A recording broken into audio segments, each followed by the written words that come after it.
কোন গুনাহে আল্লাহ বান্দার দিক থেকে মুখ ফিরিয়ে নেন।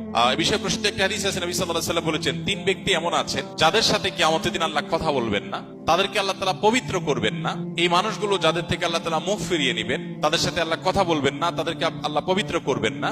সেই মানুষগুলোর মধ্যে একজন হলেন ওই পুরুষ, যে পুরুষ টাকনুর নিচে পোশাক পরে। পোশাক পরে বলতে যে পোশাক উপরের দিক থেকে যায় সেটা টাকনুর নিচে পরে, প্যান্ট, পাজামা, চাদর, লুঙ্গি, জুব্বা, জামা, এগুলো। মোজা যেটা থাকেই নিচে, নিচ দিক থেকে পরা হয়, ওইটা কথা ভিন্ন। তো এই যে মুসবিল যে ব্যক্তি টাকনুর নিচে প্যান্ট, পাজামা, লুঙ্গি ইত্যাদি পরে, এই ব্যক্তি তার সাথে আল্লাহ কিয়ামতের দিন কথাও বলবেন না এবং তার দিকে আল্লাহ তাকাবেনও না, তাকে আল্লাহ পবিত্রও করবেন না।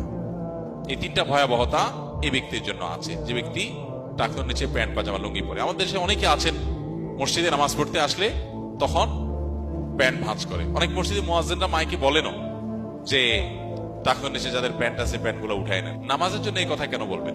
এই সম্পর্কে একটা জয়ীফ হাদিস আছে যে মুসবিল ইজারের নামাজ কবুল হয় না। হাদিসটা সহিহ সূত্রে বর্ণিত না। বিশুদ্ধ হাদিসগুলো সবগুলো হলো কমন এবং জেনারেল, সব সময়ের জন্য এটা প্রযোজ্য যে পুরুষ মানুষ টাকনুর নিচে পোশাক পরবে না। এখন বৈজ্ঞানিক গবেষণা বলছে যে এটা পুরুষের জন্য ক্ষতিকর। যাই হোক, সেটা গবেষণা কি প্রমাণ হয়েছে এটা বড় কথা না, বড় কথা হলো নবী সাল্লাল্লাহু আলাইহি ওয়াসাল্লাম নিষেধ করেছেন, বাস শেষ। অতএব এই ব্যক্তি, যে ব্যক্তি টাকনুর নিচে প্যান্ট, পাজামা, লুঙ্গি, জুব্বা ইত্যাদি পরে, এই ব্যক্তি থেকে আল্লাহ কিয়ামতের দিন মুখ ফিরিয়ে নেবেন। খুব ভয়াবহ কথা। দুই নম্বর হলেন ওই ব্যক্তি, যে ব্যক্তি কাউকে দান করে খোঁটা দেয়, অথবা যাকে দান করেছেন তাকে নানান কথা দিয়ে কষ্ট দেয়। দান করেছেন, আল্লাহর কাছে আশা করবেন এর বিনিময়। যাকে দান করেছেন তার সাথে আপনার কোনো আলাপ থাকবে না। দান করে খোঁটা দিলেন, কষ্ট দিলেন, খোঁচা মেরে কথা বললেন, এগুলো বললে আপনি আল্লাহ তাআলার দৃষ্টি থেকে সরে যাবেন কিয়ামতের ময়দানে। নাম্বার 3, ওই ব্যবসায়ী, যেই ব্যবসায়ী তার পণ্য বিক্রি করতে গিয়ে মিথ্যা শপথ করে।